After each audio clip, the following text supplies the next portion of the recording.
இன்னைக்கு ஒரு முக்கியமான தலைப்பு, ரொம்ப சென்சிட்டிவான டாபிக்க பத்தி உங்கள்ட்ட பேசலான்ட்டு இருக்கேன். அது நல்ல டாபிக். அதாவது முல்லை பெரியார் அணையினுடைய பிரச்சனை. காவிரி பிரச்சனை ஒரு பக்கம் போயிட்டுருக்கு. அதுபோல இதுவும் ரொம்ப முக்கியமான பிரச்சனை. முல்லை பெரியார் டேம் இஷ்யூ. அதாவது இந்த முல்லை பெரியார் அணையினுடைய பிரச்சனைன்றது பல பல ஆண்டுகளாக இருந்துட்டு இருக்கு. அது யார் யாருக்கும் நடந்துட்டு இருக்குன்னா, கேரளாவுக்கும் தமிழ்நாட்டுக்கும்.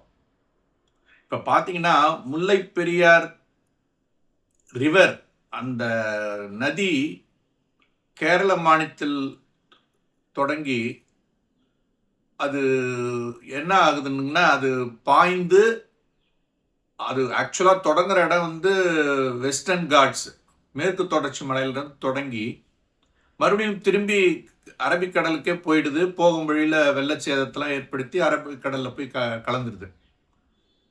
இதை இப்படி அது வேஸ்ட்டாக போகிறத பார்த்துருக்காரு அந்த காலத்தில் ஒரு பிரிட்டிஷ் என்ஜினியர். அதே நேரத்தில் இந்த சைடு பார்த்தீங்கன்னா, ஒரு சில கிலோமீட்டருக்கு இந்த சைடு தமிழ்நாட்டில் ஒரே வறட்சி. தென் மாவட்டங்களில் தேனி, மதுரை, ராமநாதபுரம், திண்டுக்கல் போன்ற மாவட்டங்களில் வறட்சி. அப்போ மக்களுடைய எதிர்பார்ப்பு என்னன்னா, அந்த தண்ணி வேஸ்ட்டாக அரபிக்கடலில் போய் கலக்குது, முல்லை பெரியார், அதை இந்த சைடு கொஞ்சம் டைவெர்ட் பண்ணி விட்டா நல்ல நீர்ப்பாசனம் நல்லா இருக்கும், விவசாயம் நல்லா வரும், பெரிய வாழ்வாதாரமாக இருக்குன்ற ஒரு கோரிக்கை இருந்தது. அதை நிறைவேற்றினார்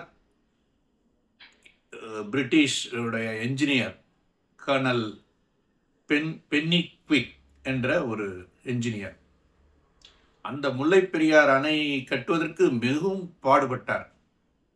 அப்பொழுது 1886ஆம் ஆண்டு, அப்பொழுது இது மெட்ராஸ் பிரசிடென்சி இருந்தது, அது திருவாங்கூர் பிரதானம். அப்போ அதுக்கு ரெண்டுத்துக்கும் இது வந்து நடுவில் இது இருக்கனால இந்த பெரியார் ரிவர் ஒரு அக்ரிமெண்ட் போட்டாங்க. திருவாங்கூர் மகாராஜாவும் மெட்ராஸ் பிரசிடென்சியில் இருக்க பிரிட்டிஷார்ஸும் 1886ஆம் ஆண்டு ஒரு அக்ரிமெண்ட் போட்டாங்க. அதுதான் முல்லை பெரியார் டேம். அதாவது 999 ஆண்டுகளுக்கு வர மாதிரி ஒரு லீஸ் அக்ரிமெண்ட் தமிழ்நாடும் அவங்களும் திருவாங்கூரும் போட்டுக்கிட்டாங்க. அது பிரகாரம் இங்கே ஒரு டேம் கட்டிக்கலாம். இங்கே அந்த வர தண்ணியை தமிழ்நாட்டில் டைவெர்ட் பண்ணி இந்த 5 மாவட்டங்களும் பயன்படுத்தி விவசாயம் செஞ்சுக்கலான்ற இதுதான். ஒரு சில 7 கண்டிஷனோட அந்த அக்ரிமெண்ட் போட்டிருக்காங்க. அதில் ஒரு கண்டிஷன், வாட்டர் இங்கே சைடு விடலாம். அந்த அணையை கட்டுறதுக்கு 62 லட்சம் அப்போவே எஸ்டிமேஷன். அந்த பென்னிக்விக் மிகவும் ஒரு நல்ல மனிதர், அதை கட்டுறதுக்கு ரொம்ப பாடுபட்டிருக்காரு. பொருளாதார பிரச்சனை, நிறைய இயற்கை சீற்றங்கள் சவால் அந்த டேம் கட்டுறதுக்கு. அதனால் ஒரு பொருளாதார சப்போர்ட்டும் கிடையாது அந்த பிரிட்டிஷார்ட்ட இருந்து. இவர் என்ன பண்ணியிருக்கார், இவரே மறுபடியும் இங்கிலாந்துக்கு சென்று போய் அவருடைய சொத்துக்களை எல்லாம், நிலங்களை எல்லாம் விற்று, அவருடைய மனைவியுடைய நிலங்களை எல்லாம் விற்று ஒரு பெருந்தொகையை எடுத்துட்டு வந்து இந்த இதை கட்டியிருக்காருங்க. அந்த அக்ரிமெண்ட் ஆன பிறகு 1887 ஆரம்பிச்சிருக்காரு. கிட்டத்தட்ட 9 வருஷம் கட்டியிருக்காங்க. 1895ஆம் ஆண்டு அது நிறைவடைஞ்சிருக்கு. பல போராட்டங்களுக்கு அப்புறம் அந்த பென்னிக்விக் ஒரு பொறியாளர் அதை கட்டி முடித்திருக்கிறார். ரொம்ப சக்ஸஸ்ஃபுல்லாக கட்டி அந்த தண்ணி வந்து தேனி மாவட்டம், மதுரை, திண்டுக்கல், ராமநாதபுரம்லாம் வந்து ரொம்ப மக்கள் மகிழ்ச்சி. நல்ல விவசாயம், நல்ல விளைச்சல், நல்ல விவசாயம். தண்ணியே இல்லாத இடத்துல அருமையான தண்ணி வந்து போகிறதுக்கு. இப்போ பார்த்தீங்கன்னா அந்த ஊரில் இருக்கவங்கெல்லாம், தேனி, மதுரையில் இருக்கவங்கலாம் பென்னிக்விக்கை ஒரு கடவுளாக வணங்குறாங்க. பென்னிக்விக்கோட பர்த்டே அன்னைக்கு அவங்க அவருடைய சிலைக்கு எதிர்க்க பொங்கல் வச்சு படைச்சி அவரை அவ்வளோ வணங்குறாங்களாங்க. எவ்வளோ ஆச்சரியம்! அவரை எவ்வளோ அவங்க மனதார அவரை வந்து நேசிக்கிறாங்க. இது ஒரு பக்கம் இருக்கட்டும். இப்போ நம்ம முல்லை பெரியார் டேம் இஷ்யூக்கு வருவோம். இப்படி இருக்கிற என்னன்னா, ஒரு மெயின் பிரச்சனை வந்து இந்த டேமில் வந்து எவ்வளோ அடி தண்ணீரை நிறுத்திக்கலாம், வச்சுக்கலான்றது தான் பிரச்சனை கேரளாவுக்கும் தமிழ்நாட்டுக்கும். கேரளா என்ன சொல்கிறாங்க, இந்த அணை முல்லை பெரியார் டேம் வந்து கிட்டத்தட்ட இப்போ பார்த்தீங்கன்னா 131 வருஷம் 130 வருஷத்துக்கு மேலே ஆயிடுச்சு. அந்த டேம் வந்து ஸ்ட்ராங் இல்லை, வீக் ஆயிடுச்சு. அதுவும் இல்லாமல் அந்த டேம் இருக்கிற இடம் எர்த்குவாக் வர இடம். அதனால் அந்த டேம்பை எடுத்துட்டு அதை உடைச்சிட்டு புது டேம் கட்டணும். அப்போ தான் அது நல்லாயிருக்கும். கேரள மக்களுக்கும் இது வந்து பாதுகாப்பு. இல்லைன்னா அது எப்போ வேணாலும் உடஞ்சி ஏதாவது உயிர் சேர்ந்து பல லட்சம் ஆகிறதுக்கு சான்சஸ் இருக்குது கேரளாவில். அதனால் இதை உடைச்சிட்டு புது டேம் அங்கே கட்டணுன்றது அவங்க வந்து ஒரு அவங்க சட்ட சபையிலே தீர்மானம் நிறைவேற்றி அதை கொண்டு வராங்க. இப்போ தமிழ்நாடு சும்மா இருக்குமா? அதை எதிர்த்து இல்லை, தமிழ்நாட்டுக்கு என்ன, டேம்பையும் உடைக்கக்கூடாது, அதே நேரத்தில் 136 அடி தான் தண்ணி இருக்கணும்னு அவங்க கேரளாக்காரங்க சொல்கிறாங்க. ஆனால் தமிழ்நாடு இல்லை 152 அடி வரைக்கும் தண்ணி வச்சுக்கலாம் அப்படின்னு இவங்களுடைய ஆர்குமெண்ட்டு. இல்லை, அணை நல்லா ஸ்ட்ராங்காக தான் இருக்குன்னு. கேஸ் சுப்ரீம் கோர்ட்டுக்கு போகுதுங்க. சுப்ரீம் கோர்ட்டுக்கு பல தடவை ஆர்குமெண்ட்லாம் ஆகி 2014 லேண்ட்மார்க் ஜட்ஜ்மெண்ட் வந்து சுப்ரீம் கோர்ட் ஜட்ஜஸ்லாம் நிறைய கமிட்டியோட ரிப்போர்ட்லாம் படிச்சுட்டு ஒரு பெரிய ஜட்ஜ்மெண்ட் கொடுக்குறாங்க. 5 பேர் நீதிபதிகள் கொண்ட அமர்வு ஒரு ஜட்ஜ்மெண்ட் கொடுக்குறாங்க. என்னன்னு கொடுக்குறாங்கன்னா, இந்த பெரியார் முல்லை பெரியார் டேம் வந்து சேஃபாக தான் இருக்குது. கேரளா அரசு சொல்கிற மாதிரி அது ஒன்றும் வீக்காக இல்லை, சேஃபாக தான் இருக்குது. அதே நேரத்தில் 152 வேண்டாம், 142 கேரளாவுக்கும் கிடையாது, 136 அடி அவங்க, நம்ம ஆளுங்க 152, 2 பேருக்கு நடுவில் அவங்க 142 அடி கொள்ளளவு தண்ணியை வச்சு இரிகேஷன் பண்ணலாம். ஆனால் 152 அடி கூட வச்சுக்கலாம். எப்போ அந்த அணையை நல்லா ஸ்ட்ராங் பண்ணணும், அதில் பேபி டேம்னு ஒன்று இருக்குது, அதெல்லாம் நல்லா ஸ்ட்ராங் பண்ணிட்ட பிறகு 152 கூட வச்சுக்கலாம், அதில் ஒன்றும் பிரச்சனை இல்லைன்னு இந்த ஜட்ஜ்மெண்ட் வந்து தமிழ்நாட்டுக்கு ஃபேவரபுளாக தாங்க வந்திருக்கு. ஸோ 142 அடின்னு அவங்க நிர்ணயிச்சிருக்காங்க. இப்போ இந்த மொத்த அணையினுடைய இதை பார்த்தீங்கன்னா அளவை, அது வந்து கிட்டத்தட்ட 175 அடி நீளம்.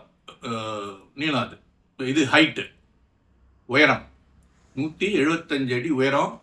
அகலம் வந்து பார்த்தீங்கன்னா 1600 அடி அகலம். நல்ல பெரிய அணை. இது வந்து அவ்வளோ சிரமப்பட்டு அவர் கட்டியிருக்கிறாரு. இது வந்து அணையை பற்றிய விஷயங்க. இப்போ என்ன சூழ்நிலை இருக்குன்னா, சுப்ரீம் கோர்ட் ஜட்ஜ்மெண்ட் கொடுத்தும் இப்போ அவங்க என்ன பண்ணுறாங்க, இல்லை நம்ம எங்களுக்கு மறுபடியும் ஒரு அங்கே இருக்கிற மக்கள் படித்த பட்டதாரிகள்லாம் ஒன்று சேர்ந்து மறுபடியும் ஒரு கேஸு. அதாவது இப்போ இருக்கிற சூழ்நிலையில் இது மேகங்கள்லாம் வெடித்து ஏதாவது ஆகும், அதனால் டேம் உடஞ்சி போயிடும், அதனால் இதை இடித்து டீகமிஷனிங்கிறாங்க ஆங்கிலத்தில். டீகமிஷன் பண்ணணும், வேறு டேம் கட்டணும் அப்படின்னு அவங்க மறுபடியும் பிரச்சனையை கிளப்புறாங்க. இப்போ என்ன லேட்டஸ்ட், இப்போ சமீபத்தில் பொசிஷன் என்ன, இதனுடைய ஸ்டேட்டஸ் என்னன்னு பார்த்தீங்கன்னா, சுப்ரீம் கோர்ட் இப்போ 2025 அக்டோபர்னு நினைக்கிறேன், அப்போ என்ன சொல்லியிருக்காங்க, NDAன்றது அதாவது நேஷ்னல் டேம் சேஃப்டி அத்தாரிட்டி, தேசிய அணைகள் பாதுகாப்பு ஆணையம் அப்படின்னு ஒன்று வந்திருக்கு.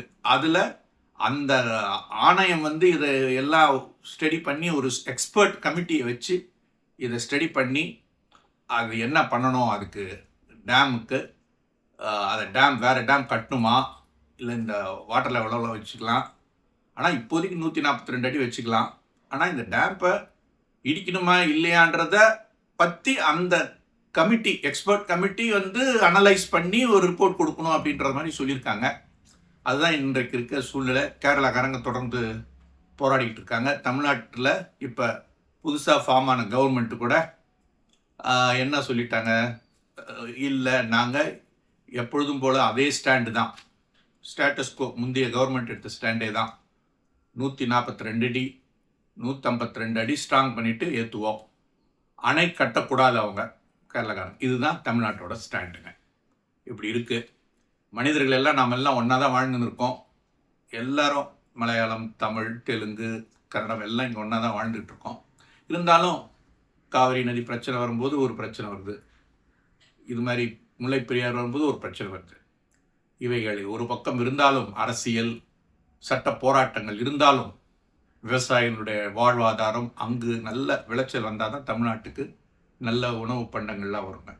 அதனால் இதெல்லாம் இருந்தாலும் நாம் அனைவரும் ஒன்றுபட்டு இருக்க வேண்டும். செப்பு மொழி 18 உடையால் எனில் சிந்தனை ஒன்றுடையாள்னு சொன்ன மாதிரி, கவிஞர்கள் சொன்ன மாதிரி, நம்ம என்ன டிஃபரன்ஸ் இருந்தாலும் ஒன்றா இருக்கணுங்க. இதுதான். ஸோ இதுதான் முல்லை பெரியாருடைய ஒரு சின்ன வரலாறு. இதனுடைய ஸ்டேட்டஸும் இதுதான். மீண்டும் ஒரு தலைப்பில் நாளைக்கு நான் உங்களை சந்திக்கிறேன். இந்த டாபிக் உங்களுக்கு பிடிச்சிருந்தால் லைக் பண்ணுங்கள், ஷேர் பண்ணுங்கள். மீண்டும் இது போன்ற தகவலை பெறுவதற்கு என்னுடைய யூடியூப் சேனலை சப்ஸ்கிரைப் செய்யுங்கள்.